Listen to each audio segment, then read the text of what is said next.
Hello बच्चों, नमस्कार। मैं हूं डॉक्टर नूतन प्रकाश विश्वकर्मा और मैं आज आपके लिए एक नया वीडियो लेके आया हूं। बहुत ही इंपॉर्टेंट ग्रुप, सबसे एडवांस ग्रुप प्लांट किंगडम में, जो है एंजियोस्पर्म। तो अगर हम देखें कि एंजियोस्पर्म की एग्जैक्टली मीनिंग क्या होती है, तो इसको हम दो टर्म में डिवाइड कर सकते हैं। पहला, एंजियोन। एंजियोन का मतलब होता है बच्चों कंटेनर और वेसल, है ना।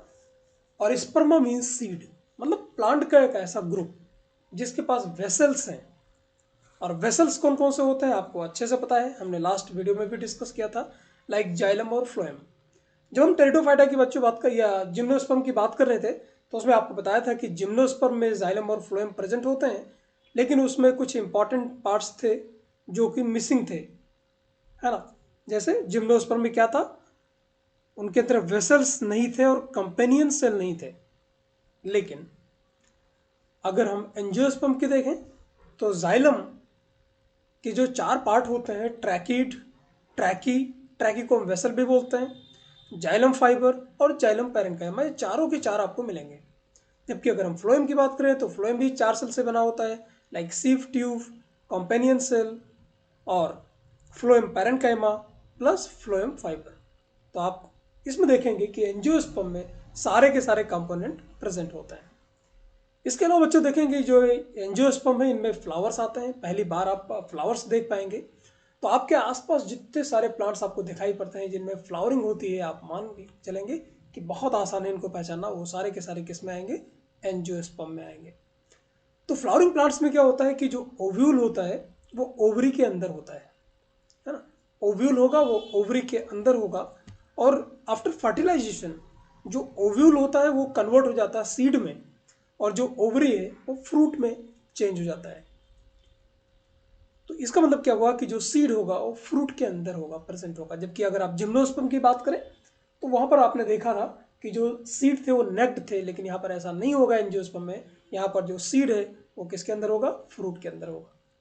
तो अगर हम एंजियोस्पर्म की बात करें बच्चों, तो सबसे इवॉल्व, सबसे ज़्यादा एडवांस ग्रुप है प्लांट किंगडम में, सबसे लेटेस्ट है और सबसे ज़्यादा डोमिनेंट है। मतलब सबसे ज़्यादा जो प्लांट आपको आज की डेट में मिलेंगे वो किसके मिलेंगे, आपको एंजियोस्पर्म के मिलेंगे। बाकी के भी मिलेंगे लेकिन बहुत कम, लेकिन सबसे ज़्यादा किसके मिलेंगे आपको, एंजियोस्पर्म के मिलेंगे।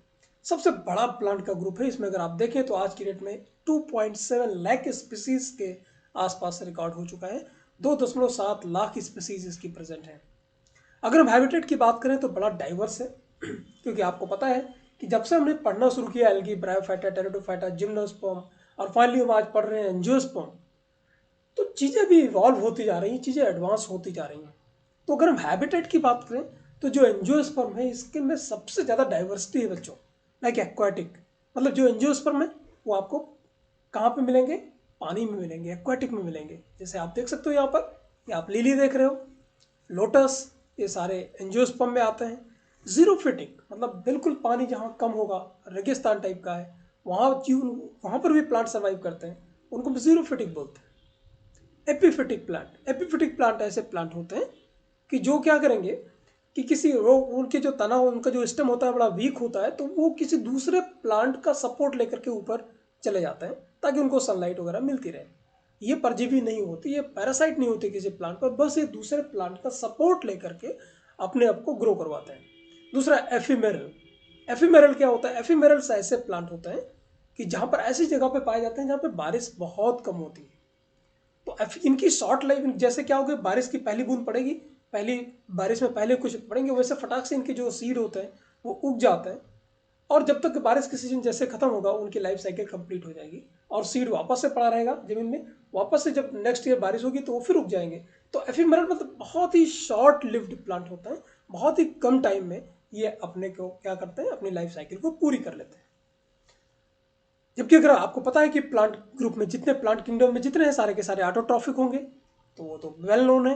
जबकि इसमें कुछ प्लांट्स ऐसे भी होते हैं एंजियोस्पर्म में जो कि पैरासिटिक होते हैं। जैसे आप एग्जांपल यहाँ पे देखिए, इसको बोलते हैं कसकुटा, या इसको हिंदी में अमर बेल बोलते हैं। आपने देखा होगा कभी रेलवे ट्रैक के किनारे आप जाएंगे तो कुछ जो झाड़ियाँ टाइप के पौधे होते हैं उनमें ये पीले कलर के जो है, ये आपको इस तरह जाल नेटवर्क जैसा दिखाई पड़ जाएगा। इसमें लीफ वगैरह प्रेजेंट नहीं है। इसके पास एक हॉस्टोरिया होता है, वो क्या करता है, वो दूसरे जो प्लांट है उनमें घुसा देता है और न्यूट्रिशन को सक कर लेता है।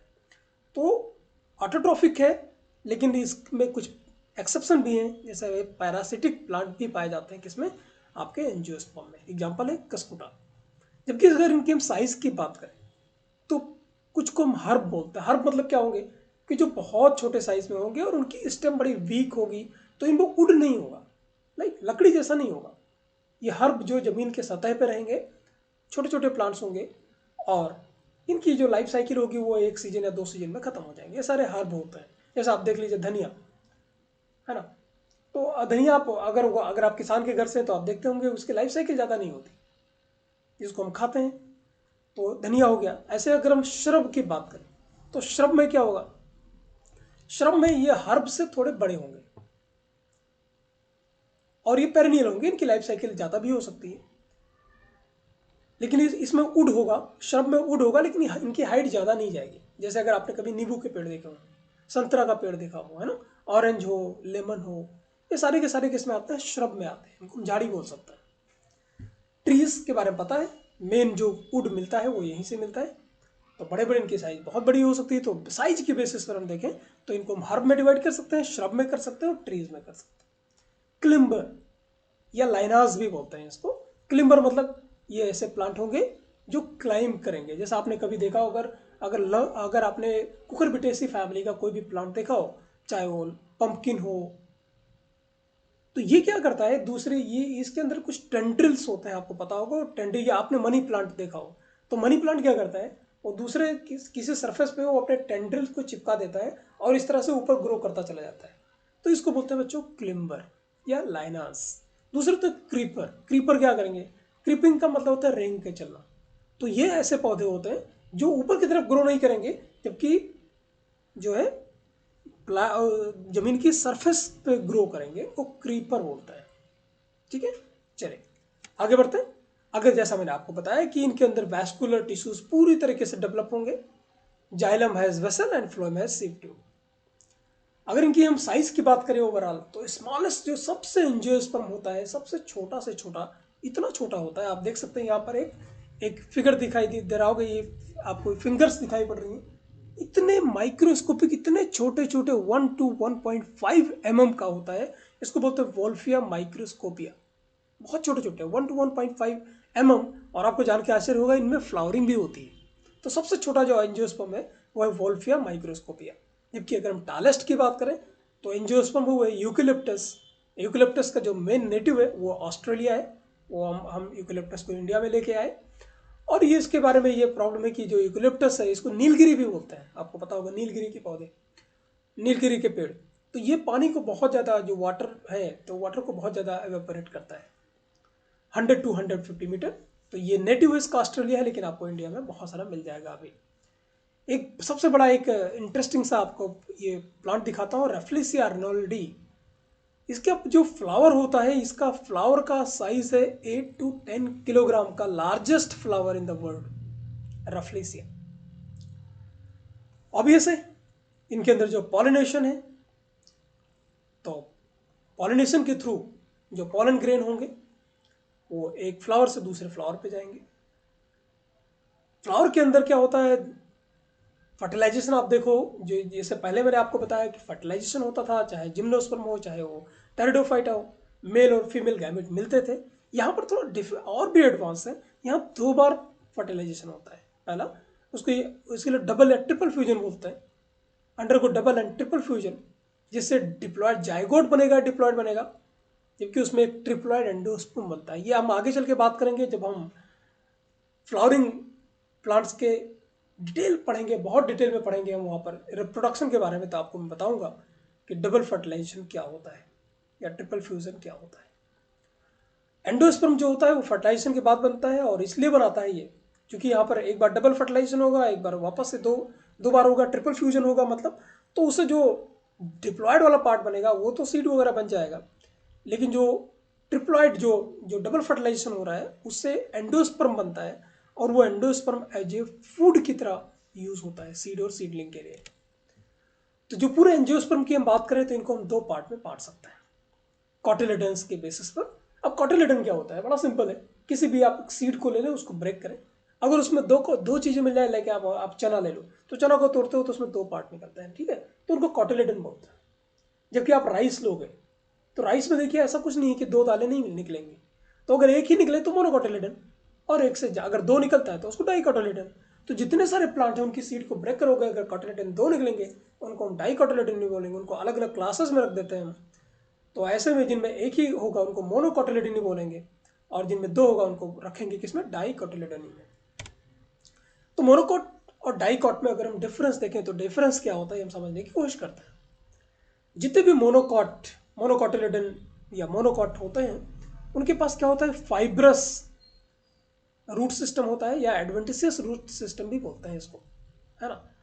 तो फाइब्रस या एडवेंटिशियस रूट सिस्टम में क्या होता है, आप देख सकते हैं यहाँ पर ये फाइब्रस रूट है, ये एक रूट है, उसके बाद में बहुत सारे इसमें ब्रांचेज जैसे निकल जाते हैं, और ये सरफेस पे ज़्यादा रहते हैं। इनको अगर आप पौधों को उखाड़ोगे तो आसानी से उखड़ जाएंगे। लेकिन जो टैप रूट होता है, टैप रूट में देखिए एक मेन ब्रांच होगी, फिर बाद में उसके सब ब्रांचेस होंगे, और ये बहुत गहराई तक जाते हैं, तो इनको पूरा उखाड़ना पॉसिबल नहीं हो पाएगा। और दूसरा अगर एक बहुत इंपॉर्टेंट डिफरेंस बताऊं, तो ये जो डाइकॉट के रूट डेवलप होते हैं, टैप रूट, वो निकलते हैं आपके प्लीम्यूल से। दो चीज़ें देखेंगे आप, रेडिकल एंड प्लीम्यूल। तो रेडिकल से बनता है आपका रूट, और प्लीम्यूल से बनता है शूट। तो रेडिकल से इनके अंदर, डाइकॉट के अंदर क्या बनता है, आपका रूट सिस्टम बनता है। लेकिन जो फाइब्रस या एडवेंटिशियस रूट सिस्टम है, इनमें स्टेम से बनता है, उसमें रेडिकल से ग्रो नहीं होता। ये बड़ा इंपॉर्टेंट सा डिफरेंस है। दूसरा देखिएगा, मोनोकॉट में leaf have a सीदिंग leaf base. सीदिंग leaf base है, ये देखिए आप गेहूं है, गेहूं के पौधे देखोगे तो उनकी जो पत्ती होगी डायरेक्टली स्टेम से अटैच होगी, आप देख सकते हैं। बाकी जो नॉर्मल प्लांट डाइकॉट के देखेंगे तो उन जो लीफ होगी वो एक डंडी से के थ्रू, स्टेम के थ्रू जुड़ी होगी, उसको बोलते हैं पेटियोल। दूसरा अगर हम देखें पहचानने के लिए कि आप मोनोकॉट और डाइकॉट को कैसे पहचानेंगे, तो यहाँ पर देखिए leaves of parallel venation. Leaves of parallel venation किसकी बात करें, ये देखिए ये पौधा आप देख पा रहे होंगे, तो इसमें पैरेलल वेनेशन है। ये जो वेन्स आपको दिखाई पड़ रही है एक दूसरे के पैरेलल जा रही हैं। तो जितने सारे मोनोकॉट्स होते हैं इनकी जो वेन्स होती है एक दूसरे के समांतर होती हैं। जबकि अगर हम डाइकॉट की बात करें, इस लीफ को आप देखिए, इसमें रेटिकुलेट जाल जैसा स्ट्रक्चर बना हुआ है। एक मेन है वेन, फिर उसके बाद सब वेन्स है, जाल जैसा स्ट्रक्चर बना हुआ है, इसलिए इसे बोलते हैं रेटिकुलेट वेनेशन। और दूसरा कैसे पहचानेंगे आप मोनोकॉट को, जैसे मोनोकॉट में क्या होगा, जो फ्लावर्स के जो पेटल्स हैं, ये आप देख पा रहे हो, पेटल्स देख पा रहे होंगे आप, तो जो पेटल्स होंगे वो या तो तीन होंगे या तो तीन के मल्टीपल में होंगे, तीन होंगे, छः होंगे, नौ होंगे।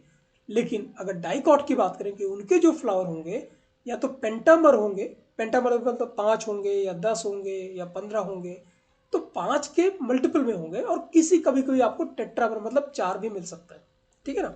तो आप देख सकते हैं यहाँ पर देखिए 1 2 3 4 5 6, तो यहाँ पर 6 है। तो अगर आपको पहचानना हो कि ये मोनोकॉट है डाइकॉट है, तो यहाँ पर देखिए 3 है, ये 6 है, मतलब ये 3 है, या तो 3 के मल्टीपल में है, मतलब ये दोनों जो फ्लावर आपको दिखाई पड़ रहे हैं ये मोनोकॉट के हैं। जबकि अगर आप इसको देखें, आप इसको पहचानते होंगे, इसको गुड़हल बोलते हैं या चाइना रोज बोलते हैं। तो यहाँ पर देखिएगा आप कितने हैं, 1 2 3 4 5 मीन्स 5 पेटल्स है, मतलब ये सिम्टम की, ये किसका हो गया करेक्टर, ये हो गया आपका डाइकॉट का, ठीक है। जबकि अगर मोनोकॉट की बताया था आपको, उनके पास 1 कॉटिलेडन होगा, जबकि डाइकॉट में कितने होंगे, 2 कॉटिलेडन होंगे। तो ये भी डिफरेंसेस आपको देख पा रहे होंगे। सीड की बात करें तो 1 कॉटिलेडन, डाइकॉट में 2 कॉटिलेडन। रूट की बात करें तो मोनोकॉट के रूट होंगे फाइब्रस होंगे, जबकि डाइकॉट के टैप रूट होंगे। वैस्कुलर की अगर हम बात करें, वैस्कुलर मतलब जाइलम फ्लोएम की बात करें, तो वो स्कैटर्ड होते हैं मोनोकॉट के केस में। जबकि अगर आप डाइकॉट की बात करें तो यहाँ पर रिंग्ड स्ट्रक्चर होती है।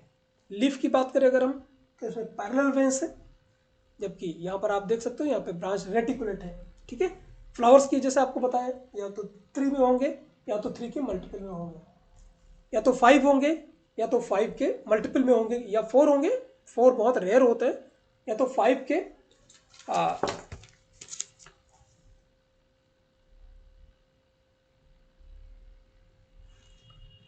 तो अगर हम फ्लावर की बात करें किसमें, डाइकॉट में, तो या तो 4 पेटल होंगे, रेयरली होते हैं, या तो 5 होंगे और या 5 के मल्टीपल में होंगे। ओके, तो अगर हम फ्लावर को एक बार अगर देखें, तो अगर हम फ्लावर, इसमें आपको बताया कि फ्लावर बियरिंग प्लांट्स है आपके एंजियोस्पर्म, तो फ्लावर जो होता है वो मॉडिफाइड सूट ही होता है, सूट मॉडिफाई हो जाता है, जो कि रिप्रोडक्शन के काम में आता है। फ्लावर्स जो होते हैं आप देखेंगे कि एंजियोस्पर्म में जो फ्लावर्स हैं वो क्या होंगे, यूनिसेक्सुअल भी होंगे या बाईसेक्सुअल भी होंगे, मतलब मेल और फीमेल पार्ट एक में प्रेजेंट हो सकता है, या अलग अलग प्लांट्स में भी हो सकता है। Depends on the plant. तो अगर एक फ्लावर का टिपिकल स्ट्रक्चर देखें तो आप देख सकते हैं इसमें जो मेल पार्ट होता है वो दो चीज़ों से मिलकर बना होता है। एंथर, ये मेन रिप्रोडक्टिव पार्ट है, एंथर जिसके अंदर पॉलन ग्रेन बनेंगे, जबकि इसको जो जोड़ के रखता है प्लांट से उसको बोलते हैं फिलामेंट। तो एंथर और फिलामेंट को हम मिलाकर बोलते हैं स्टैमेन, ठीक है ना। और स्टैमेन, बहुत सारे स्टैमेन के ग्रुप को, अगर एक प्लांट में एक से ज़्यादा स्टैमेन है, जैसे आप यहाँ पे देख सकते हो एक स्टैमेन है, दो स्टैमेन है, तो इन दोनों एक से ज़्यादा ग्रुप ऑफ स्टैमेन को हम एंड्रोसियम बोलते हैं। वैसे अगर हम फीमेल पार्ट की बात करें तो फीमेल पार्ट को हम बोलते हैं पिस्टिल, और इसके तीन पार्ट होते हैं। ये आपका स्टिग्मा है जहाँ पे पॉलन ग्रेन आके लैंड करेगा, ये आपका स्टाइल है, और ये आपका ओवरी है। तो ये स्टिग्मा, स्टाइल और ओवरी को कंबाइंडली हम बोलते हैं पिस्टिल। अगर एक प्लांट में बहुत सारे पिस्टिल हैं तो उन ग्रुप को हम बोलते हैं गाइनीसियम, एक को बोलते हैं पिस्टिल। ये आपका पेटल है, आप देख सकते होंगे जो कलरफुल होता है पार्ट उसको हम पेटल बोलते हैं। कभी आप रोज लीजिए तो उसमें जो कलरफुल पार्ट होता है वो पेटल होता है। और ऐसे अगर जो ग्रीन पार्ट आप देख सकते हो ये आपके सेपल्स हैं, ठीक है। तो इनके बारे में और भी हम आगे डिटेल में पढ़ेंगे। तो मेल रिप्रोडक्टिव फ्लावर पार्ट की अगर बात करें, जैसा मैंने आपको बताया, स्टैमेन है, दो पार्ट का बना है, फिलामेंट प्लस एंथर। फिलामेंट क्या होता है, लॉन्ग एंड सिलेंडर स्टॉक होता है। एंथर क्या होता है, फर्टाइल पार्ट होता है, और ये प्रोड्यूस करता है आपका पॉलन ग्रेन को, ठीक है ना। तो anther plus filament equal to stamen. तो अगर हम स्ट्रक्चर, एंथर को अगर हम स्ट्रक्चर देखें तो इसमें बाई लोब होता है। बाई लोब का मतलब क्या हुआ, यहाँ से कट करोगे और दो लोब जैसा आपको दिखाई पड़ेगा। यहाँ इसको हमने क्या किया हुआ है, यहाँ पे मैग्नीफाई किया हुआ है, तो आप देखिए दो लोब में डिवाइड हो जाएगी, इसीलिए इसे बाई लोब स्ट्रक्चर बोलते हैं। और ये जो सेपरेशन होता है इनके बीच में, जो ये सेपरेशन है दोनों के बीच में, उसमें कुछ टिश्यू होते हैं, उनको हम कनेक्टिव टिश्यू बोलते हैं। क्या बोलेंगे उनको, कनेक्टिव टिश्यू। यहाँ पे आप देख सकते हो, तो इसको बोलते हैं connective tissue. Each anther lobe है, तो जो एक लोब हो गया, ये दूसरा लोब हो गया, इनके पास कितने क्या होते हैं, इनके ये जो इनको टू थीका बोलते हैं। ये वन थीका, ये दूसरा थीका। इसके पास, इस पार्ट के पास वन थीका, दूसरा थीका, ठीक है ना। तो टोटल कितने थीका हो गए, चार। एक लोब में कितने थीका हो गए, टू थीका। और एक थीका के अंदर एक माइक्रोस्पोरेंजिया। इसका मतलब क्या हुआ, एंथर के अंदर कितने स्पोरेंजिया है, चार, इसलिए इनको बोलते हैं टेट्रास्पोरेंजिया। अब एक थीका के अंदर अगर आप देखें तो इसके ऊपर बहुत सारी लेयर्स हैं, लाइक एपिडर्मिस है, फाइब्रस लेयर है, टैपेटम है। टैपेटम न्यूट्रिशन प्रोवाइड करता है। ये पॉलन ग्रेन है, इसमें पॉलन मदर सेल होगी। पॉलन मदर सेल के अंदर मियोसिस होगा। मियोसिस के बाद क्या हो जाएगा आपका, ये टेट्राइड आप पॉलन ग्रेन बन जाएगा, और बाद में सेपरेट हो जाएगा, ये आपको पॉलन ग्रेन्स मिल जाएंगे। और अगर हम देखें कि एंथर एनक्लोज माइक्रोस्पोरेंजिया और the microspore mother cell undergo meiosis to form microspore and microspore develop into pollen grain. तो ये इसके कुछ स्ट्रक्चर। अगर हम फीमेल रिप्रोडक्टिव पार्ट की, फ्लावर की बात करें, इसको बहुत डिटेल में नहीं देख रहे हैं क्योंकि इसके लिए हमारे पास 12th में एक नया चैप्टर ही आएगा जिसमें हम बहुत डिटेल में एंजियोस्पर्म की लाइफ साइकिल को, एंजियोस्पर्म में रिप्रोडक्शन कैसे होता है, डबल फर्टिलाइजेशन क्या होता है, इसके बारे में बहुत डिटेल में हम पढ़ेंगे। तो यहाँ पर मैं सिर्फ शॉर्ट में रखता हूँ। तो जो पिस्टिल आपको बताया था, तीन पार्ट से बनी होती है, स्टिग्मा, स्टाइल और ओवरी। आप देख सकते हैं इस, ये स्टिग्मा है, स्टाइल है और ओवरी है, और ओवरी के अंदर आपका होता है ओव्यूल, ठीक है। और जैसा मैंने आपको लेक्चर के स्टार्टिंग में ये बताया था कि जो ओव्यूल होता है, ये ओव्यूल आप देख पा रहे हो, ये बाद में सीड में कन्वर्ट हो जाता है, और जो ओवरी है वो फ्रूट के फॉर्म में कन्वर्ट हो जाता है। और जो ओव्यूल होता है, ओव्यूल आकर इनसाइड ओवरी है ना, and is attach to placenta. तो जो ओव्यूल है वो प्लेसेंटा से अटैच हो जाता है, उसको एक स्ट्रक्चर के थ्रू, उसको बोलते हैं फ्यूनिकल। हम बात करेंगे इसके बारे में डिटेल में बहुत आगे। पॉलिनेशन आपको पता है कि pollen grain male means stamen से निकल करके वो कहाँ पे जाए, पॉलन ग्रेन जाके स्टिग्मा पे लैंड कर जाए स्टिल के, इसी को हम पॉलिनेशन बोलते हैं। तो पॉलिनेशन भी अलग अलग तरीके से आपको डिटेल में आगे पढ़ाऊंगा।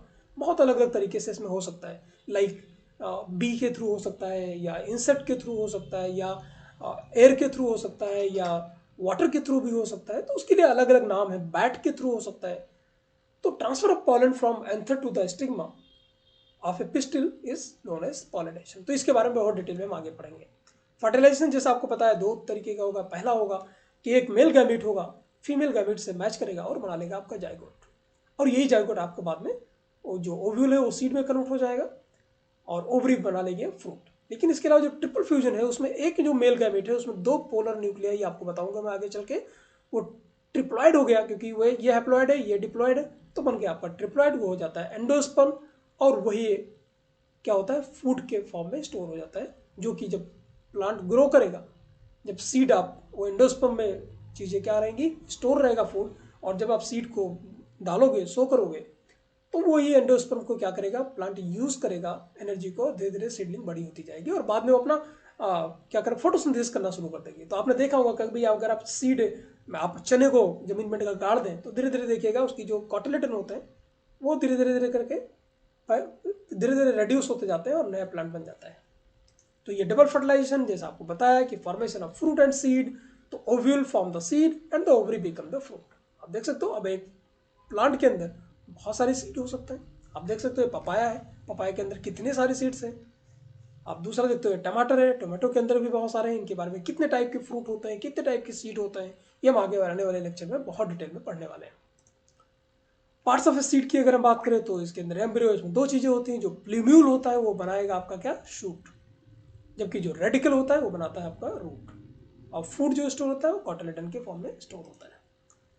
लाइफ साइकिल एंजियोस्पर्म की हम इसको आगे चल के हम डिटेल में पढ़ाएंगे। यहाँ पर चूंकि सारी चीज़ें मैंने नहीं बताई हैं और ज़रूरत भी नहीं है, क्योंकि इसके लिए हम अलग से बच्चों एक सेपरेट चैप्टर डेडिकेट करेंगे, तो हम उसके बारे में बहुत डिटेल में पढ़ेंगे। यहाँ पर हमने बहुत ही शॉर्ट में आपको बताया है। जैसे आपको आप देखें एंथर है, आपको पॉलिन सैक आपको दिखाई पड़ रहा है, इसमें एक का दिया हुआ एग्जाम्पल कि जो माइक्रोस्पोर मदर सेल है ये ऑब्वियस है डिप्लॉयड है, मियोसिस होगी तो माइक्रोस्पोर 4 बन जाएंगे और फिर माइटोसिस करके बहुत सारे पॉलन ग्रेन्स बन जाएंगे। अब जो पॉलन ग्रेन होंगे इनके अंदर 2 सेल्स होती हैं, एक को बोलते हैं वेजिटेटिव ट्यूब सेल न्यूक्लियस, दूसरे को बोलते हैं जनरेटिव सेल। ये वेजिटेटिव ट्यूब सेल का कोई ज़्यादा फंक्शन नहीं होता, ये बाद में पॉलन ट्यूब के रूप में ग्रो कर जाती हैं और बाद में खत्म हो जाती हैं, जबकि जो जनरेटिव सेल है ये दो न्यूक्लियाई बना लेता है। तो एक न्यूक्लियाई आपको बताया था फीमेल गैमेट के साथ मैच करेगा। आप यहाँ पे देख सकते हो, यहाँ पर ये जो अगर हम फीमेल पार्ट के रिप्रोडक्शन की इसकी बात करें तो यहाँ पर देखिए ओव्यूल है, इसके अंदर मेगास्पोर मदर सेल है, यहाँ मियोसिस होती है, और मियोसिस होगी तो आपको पता है कि 4 सेल बनेंगी, 4 सेल में 3 सेल क्या होती हैं डीजनरेट हो जाती हैं, 1 सेल बचती है, और फिर उसमें 1 सेल होगी तो उसमें 3 राउंड, उसमें माइटोसिस होगी तो 1 की 2, 2 की 4 और 4 की 8, तो 8 सेल बन जाती हैं बच्चों। 8 सेल इस तरह से अरेंज हो जाती हैं, इनको बोलते हैं 3 सेल को बोलते हैं एंटीपोडल सेल। एंटीपोडल सेल का काम होता है इसको न्यूट्रिशन प्रोवाइड करना और कोई विशेष काम नहीं होता, जबकि जो सिनर्जिड सेल है ये 2 सिनर्जिड सेल है और एक एग सेल है, तो ये इसमें जो 2 न्यूक्लियाई आपके बनेंगे, जो जनरेटिव सेल है ये 2 गैमेट में कन्वर्ट हो जाएगा, तो ये हैप्लॉइड दोनों होगा, तो इसमें से एक आकर के एग सेल के साथ फ्यूज हो जाएगा और ये डिप्लॉइड हो जाएगा, ठीक है ना। और बाकी जो दूसरा बचा वो ये पोलर न्यूक्लियाई के साथ ये हैप्लॉइड हैप्लॉइड मिल करके डिप्लॉइड है ऑलरेडी, और एक और आ गया तो ये हो गया ट्रिप्लॉइड और ये कन्वर्ट हो जाएगा एंडोस्पर्म में, जबकि जो सिनर्जिड है ये क्या करता है पॉलन ट्यूब को मेल गैमेट को फीमेल गैमेट तक लाने में मदद करता है, ठीक है। तो बहुत शॉर्ट में हमने देखा डबल फर्टिलाइजेशन के बारे में, और भी डिटेल में हम बात करेंगे आने वाले लेक्चर्स में। तो उम्मीद करता हूँ एंजियोस्पर्म में चूँकि इसमें इंट्रोडक्टरी था इसलिए बहुत सारी चीज़ें मैंने कवर नहीं करी। आने वाले लेक्चर्स में जो हम पढ़ेंगे डिटेल रिप्रोडक्शन, तो उसे एक एक चीज़ आपको बहुत एलिब्रेट करके बताएंगे। उम्मीद करता हूँ कि आपको एंजियोस्पर्म के बारे में थोड़ी जानकारी मिली होगी, आपकी नीट की प्रिपरेशन में मदद कर रहा होगा। अगर आपको वीडियो ठीक लगा हो तो आप इसे प्लीज़ लाइक करें,